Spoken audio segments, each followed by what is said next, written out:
Just make us do push-ups. Okay, okay, RNAi. What is RNAi?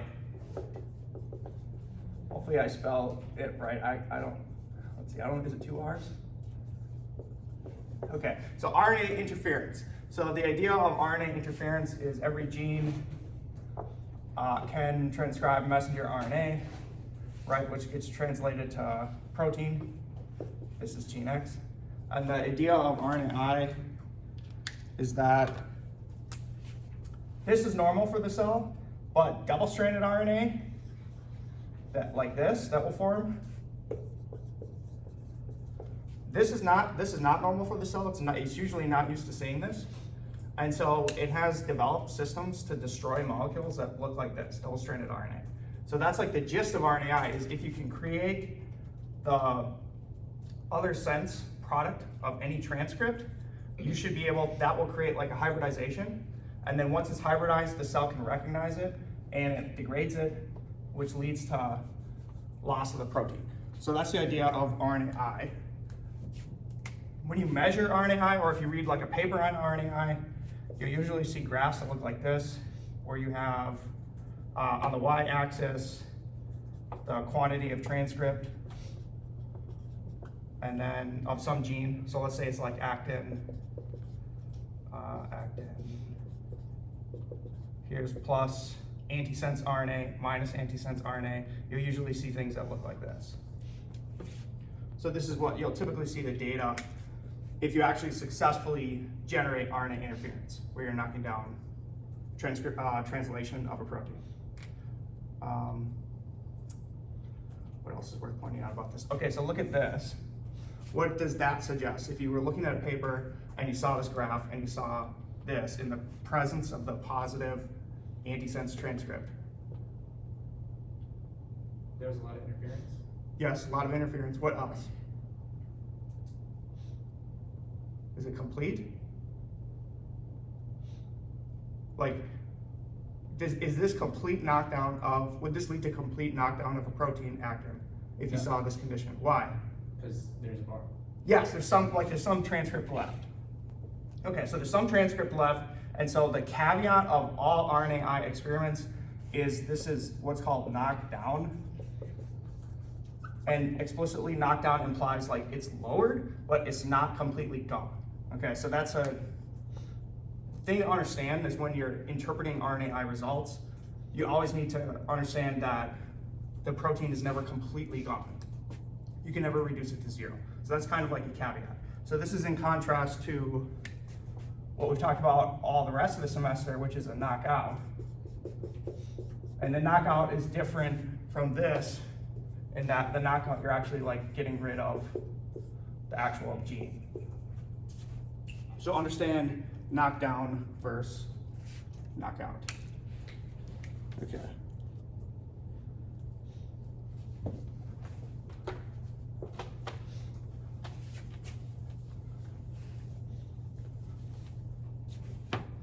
So why would you use, okay, let's finish that. Why would you use RNAi versus a knockout?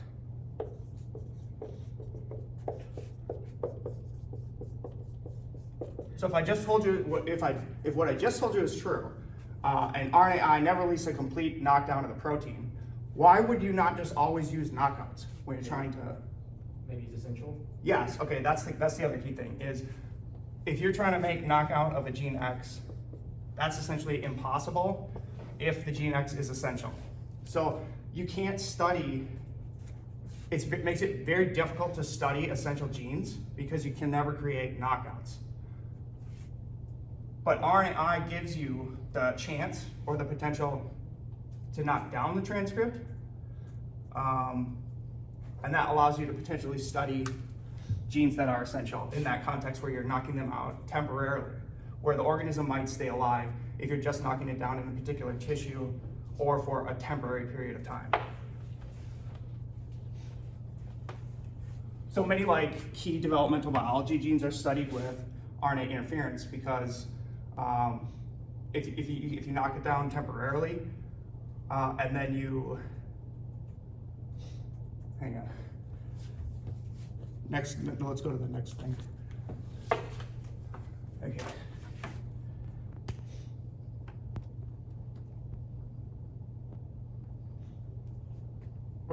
So there's three ways that lead to RNAi.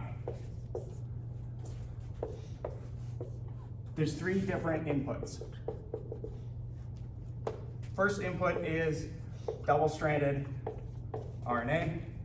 Second input is hairpin RNA.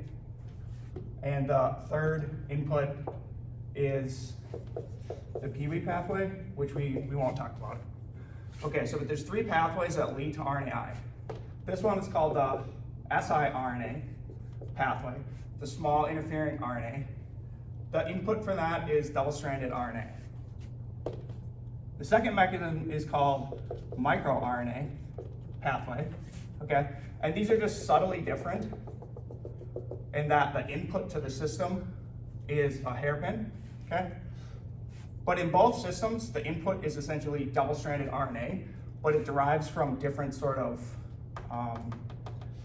genetic structures. So a hairpin RNA construct might derive from a construct that looks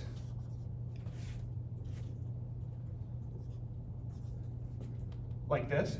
So if you took some gene X, okay, and you put a promoter in front of it,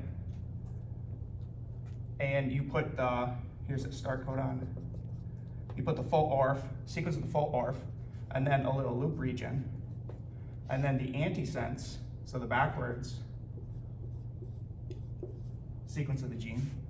When this gets transcribed, this sequence here matches this sequence here, and so you can generate a hairpin from a construct that looks like this. So this would be transgenic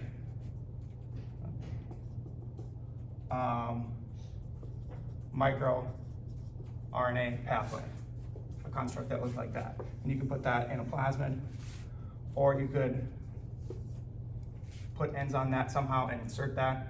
So this could be expressed from a plasmid or from a transgenic insertion, and it would lead to a hairpin that looks like that. Okay. This one, in contrast, if you wanted to build a construct that delivered this, okay, you could do a few different things. You could do a construct that looked like this. This is the backwards gene X. So you could build a construct that looked like this. We had two promoters in front of a forward gene and a backwards gene. And in this case, it's translating messenger RNA that looks like this.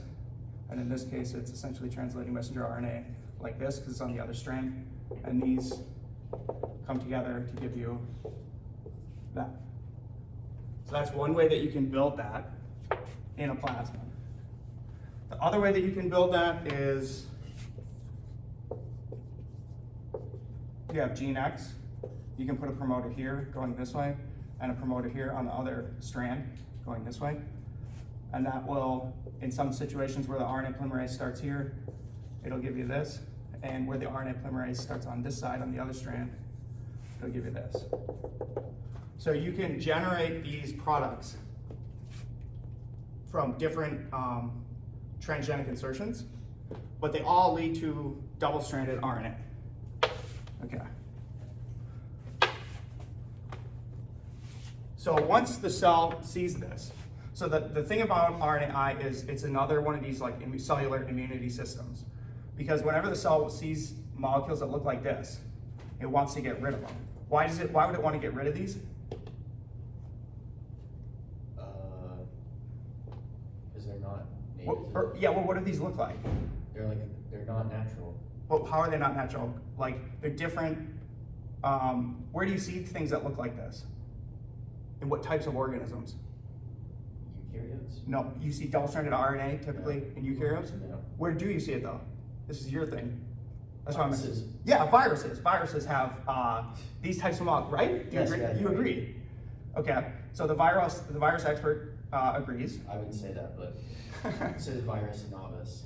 Okay. The virus apprentice. The virus apprentice agrees that In viruses, you have genomes that sometimes look like this. So obviously that creates a situation that would select for the cell to build an immunity system to destroy these molecules. Does that make sense? Yes. Okay, so now I will elaborate this immunity system that has evolved to destroy these molecules. Okay, so the first gene in the pathway is called dicer, okay? So dicer is transcribed and made into a protein, dicer, okay? And the function of dicer is it recognizes double-stranded RNA, so things that look like this and things that look like this, and it chops them up into chunks. So it makes chunks of dsRNA. So it takes these molecules and it cuts them into chunks. So now you have these little chunks of double-stranded RNA, and it's the same thing happening here. Okay, and then there is a complex of proteins called the RISC complex. The RISC complex is I don't know precisely how many proteins are in this, but there's one key one that you need to remember, which is argonaute. Okay, so argonaute is this protein that's a part of this complex that recognizes these double-stranded RNA molecules, and it grabs them and it holds onto them. And then what argonaute does is it chops up the other side, the other strand of the double-stranded molecule, okay? And so now these are exposed hydrogen bonds that are kind of like looking for a binding partner. So now this is a protein that's bound to a nucleic acid that's looking for a binding partner for another nucleic acid, okay? And what does it seek out then and recognize? Let's say, or what do I want to say? It recognizes the input, right? Do you see how this is a matching the input? And so if the input is coming from a virus, now what does it recognize? It recognizes the virus. Does that make sense? Okay. So the other part of the argonaute protein is it's a endonuclease. So in the cell, let's say the input was gene X. Okay, so now these are little chunks of X. Okay, and then this is a chunk of X. And let's say in the cell, it encounters the messenger RNA from X. Okay, so now these hydrogen bonds are going to bind to that transcript. And then because argonaute is an endonuclease, it's going to chop this thing up. So do you see how this is like a homing mechanism that allows it to find the transcript, and then it chops up the transcript, so that's how it disappears. Does that make sense? Yes. And this is happening where in the ribosomes? No, not in the ribosomes are a protein complex, so nothing can. Well, it's essentially happening in the cytosol. Does that make sense? Mm-hmm. Okay.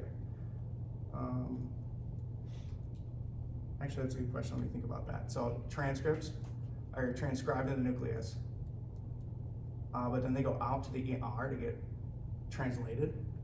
Check that, fact check that. Because it could in theory happen in the nucleus, or it could happen in the ER, or it can't happen in the cytosol. So fact check that and let me know. Okay.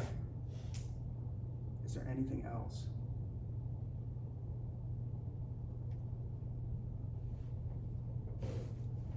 That's the whole, this is exactly the same over here, except again, the only difference is the input. Over here, maybe it's worth saying a few words about Pee-wee. I can't remember what the input of Pee-wee is. It's some like long form messenger RNA, I think. And it's got some kind of a modification. You'd have to fact check it. But it generates the same targeting in that downstream, the RISC complex, which has the argonaute protein, ends up guided towards a transcript. And in this case, the transcripts that it's targeting are very specific. The transcripts that it's targeting are transposons. So remember when we introduced Pee-wee, Pee-wee was a suppression system in hybrid dysgenesis that suppressed the P element from jumping, and this is how it works. It uses RNA interference to seek out the transcripts of the P element, and then it knocks down transcription of the P element. Says it's thought to occur in cytoplasm. In cytoplasm, that's what I said first. But that's yeah, interesting, okay. Oh, the final thing about this, what does this look like? What other protein does this look like that we've talked about extensively?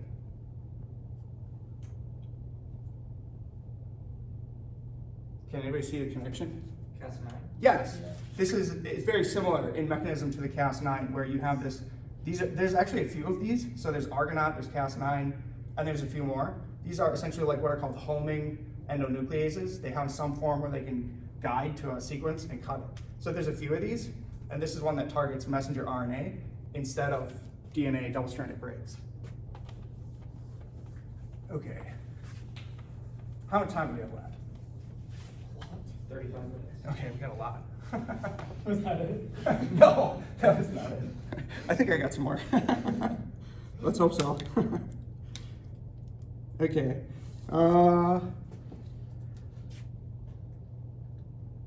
Okay.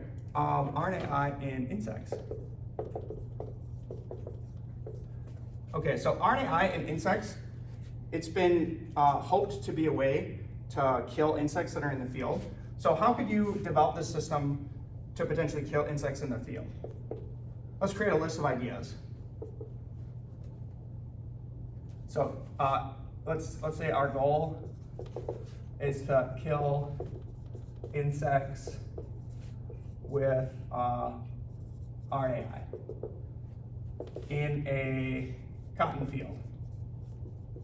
How would we do that?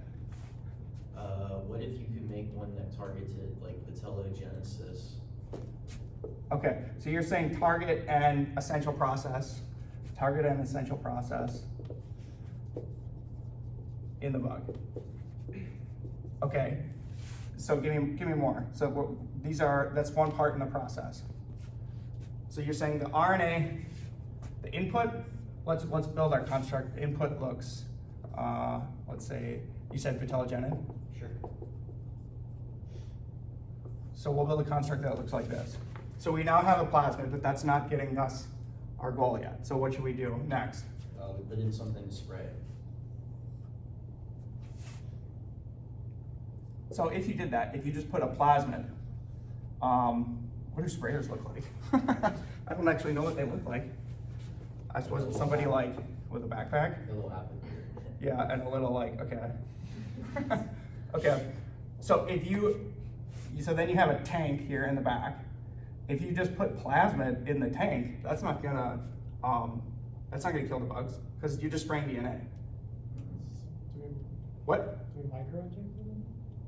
Micro-injected into what? The plasmid, like into the insect? Is that what you're trying to do? So if you were doing that, it would say, again, this is for a field, this is a field.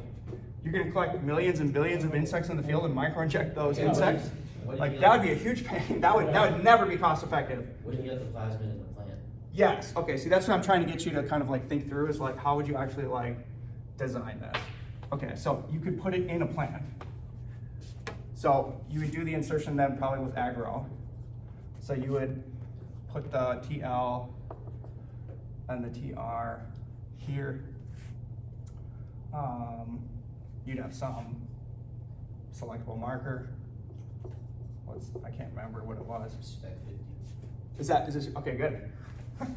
I'm learning a little bit more about plants each day. Okay, you put it in aggro, and then that could insert, let's say these were what did you say, 35S? I believe so. That's a strong one? Okay, so we'll do like double 35S promoters. And then this got inserted into the plant through aggro. That would then give you a plant that is expressing antisense message. Actually, let's do, that would be better. No, that would probably be better. That would be the bolus. So then it would make a thing that looked like this.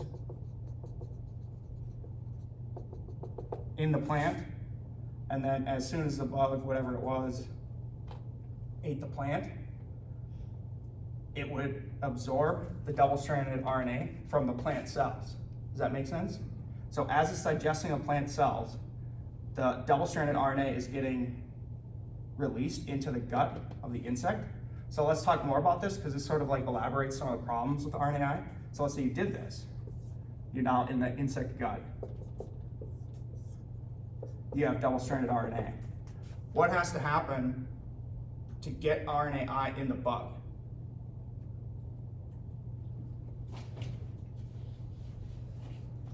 Like, so this is what it just ate. The current time, at whatever this time is, it's got double-stranded RNA, 4 vitellogenic, in its gut. What has to happen to initiate the RNAi? What's the natural fate of all things that are in like an insect gut? It's dissolved. Yeah. So like here's one problem is now the RNA, the double-stranded RNA, is in the guts of a creature that tries to destroy things like this to eat it. Okay, so that's one challenge. Is the first that's one challenge. Is you have to get the double-stranded RNA into cells without destruction. Without destruction. So that's like a challenge.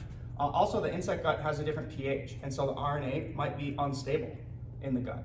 Okay, so there might be a process where you, they often, what some of the research that goes into developing RNAi in the field is they're trying to figure out often like how to stabilize and deliver this transcript so that it can get absorbed into the cell and then initiate the RNAi. Okay, so the other thing that you need to know mechanistically is that there's this thing called systemic RNAi.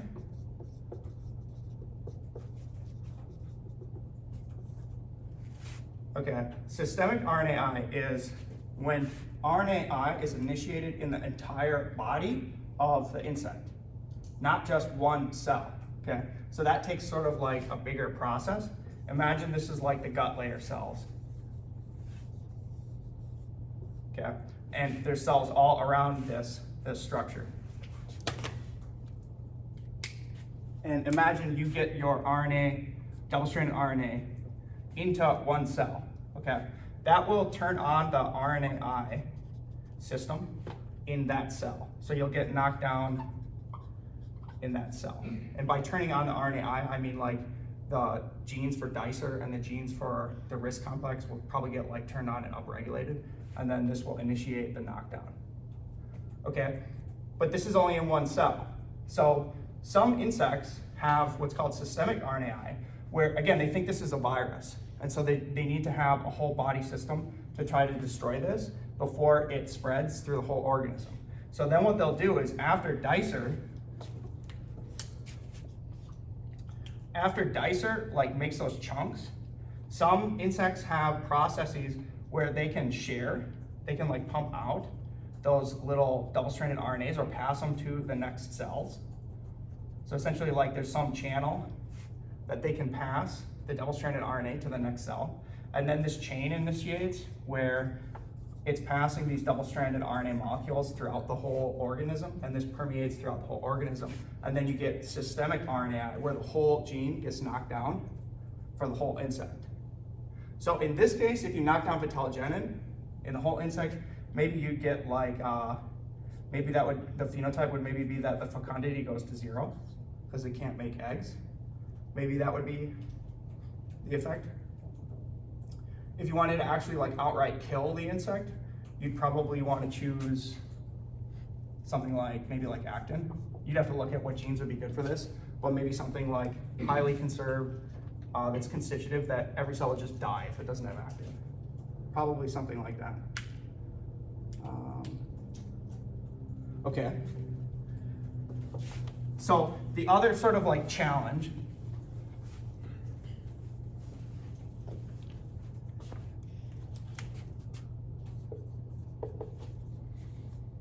let's say challenge 2 is that RNAi works in some insects, but not others. Okay, so the model organism for RNAi is Tribolium. Tribolium has like super powerful RNAi, meaning like you get super efficient knockdowns. What's a bad example? You'd have to fact check to have a true bad example, but maybe fruit flies. I know it works in fruit flies. No. Let's just say organism X. Somebody can Google what's like an organism that RNAi doesn't work well in.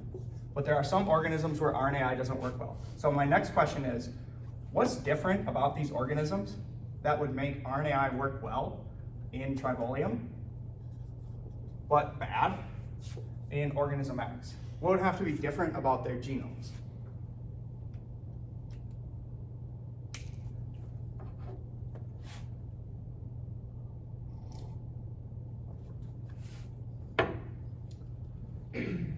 Take a guess.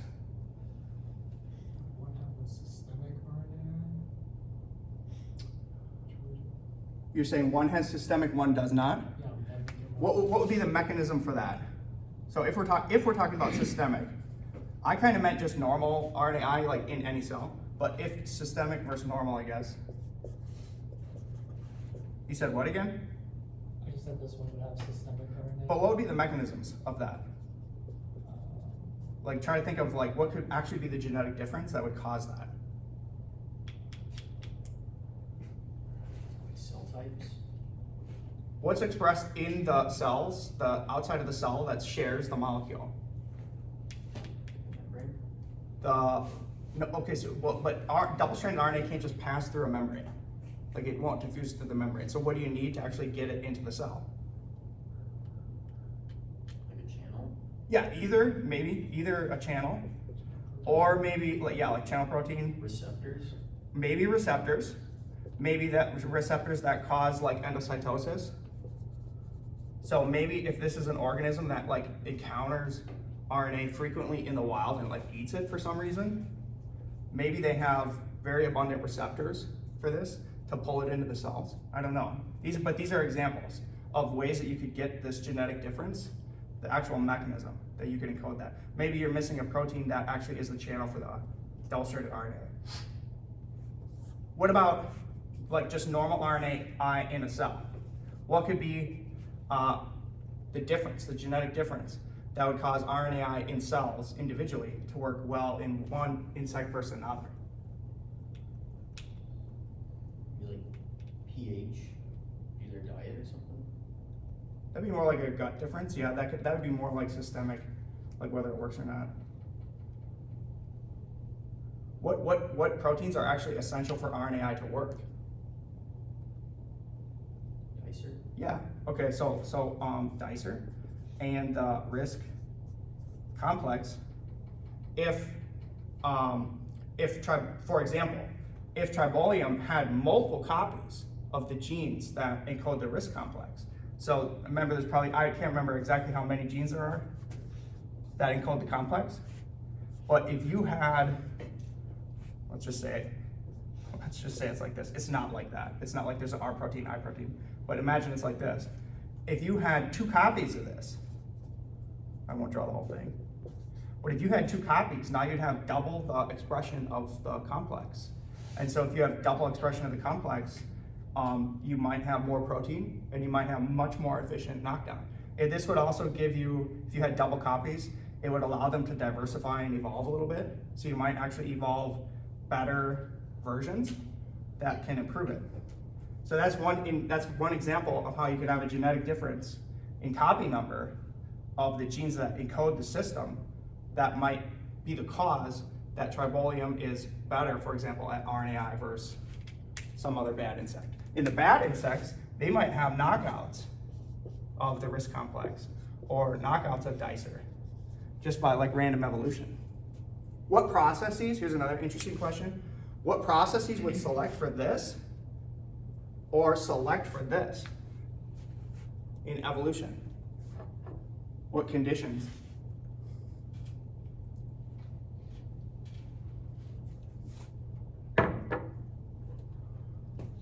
So let's first think about this. if the mutation that we're actually specifically talking about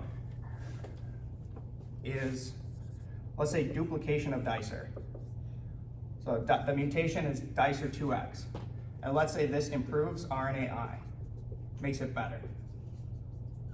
What condition would select for this in the wild? A lot of viruses around. Lots of viruses. Good. Let's say this. What condition would select for this? It hasn't been around a lot of viruses. Yeah, not a lot of virus exposure. Maybe like no viruses. If there's no viruses around, this is just sort of like a useless system that's taking up energy. Whereas if there's a ton of viruses that you're exposed to, you maybe want more of that immunity. So this is a genetic mechanism that allows RNAi to work in some things but not others. So this all goes back to the goal that this is the challenge is that some insects that you're trying to kill that are pests, you have to check whether this will work or not, because there's some insects that do it and there's some insects that don't. So that's another like thing to know about it. You better check that before you spend 5 years trying to build a RNAi to kill your bug. I have a question. And then you realize it doesn't work. What? Do they use RNAi with any like human stuff? Human stuff? Yeah, that's called gene therapy. So when you give people nucleic acids, that's gene therapy. Yeah. Let's not get into that. I was about to say, it sounds like it could be like a bioweapon too, though. Yeah, let's not get into that. That's funny. Let's see, is there anything else? Are there any questions? I think I have my question answered. I looked it up because I was curious. What was the question and what was the answer? I was trying to see like why Tribolium may be been susceptible to more viruses, but it says they're in like really warm climates, so I can see how that could be. Yeah. I have a question. Question, ask. So why not use, in plants that don't have the complexes, why not use Cas9 instead? Well, okay, so that's an interesting question. Okay, so why use, you're saying why use CRISPR versus like Argonaut? Yes. Well, the purposes are different. So Argonaut is gonna be doing what? Killing the bug. Well, oh, so you're saying you want the downstream effect of, you want to kill bug. Yes. What would be the pro on kind of using CRISPR to kill bug versus Argonaut to kill bug? Is that what you're saying? I see.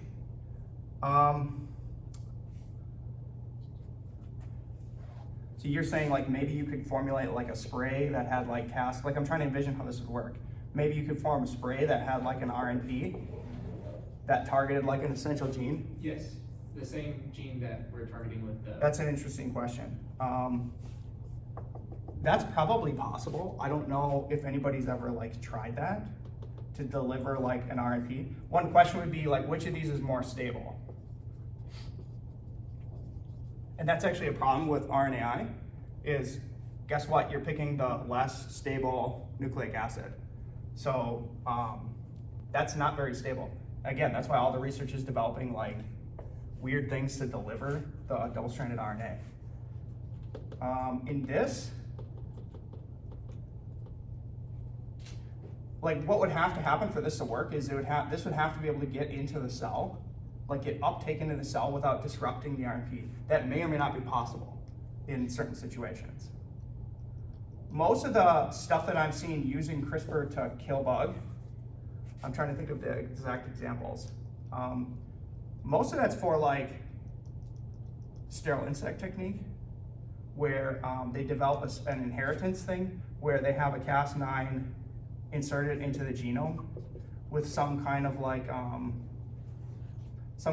promoter that turns on at a time that they want. So what would you call that? Like a time promoter? So if there's like a time promoter that turns this Cas9 on at a time in development that you want, you can create situations where you can mate this into the wild population. And so then once you mate that in,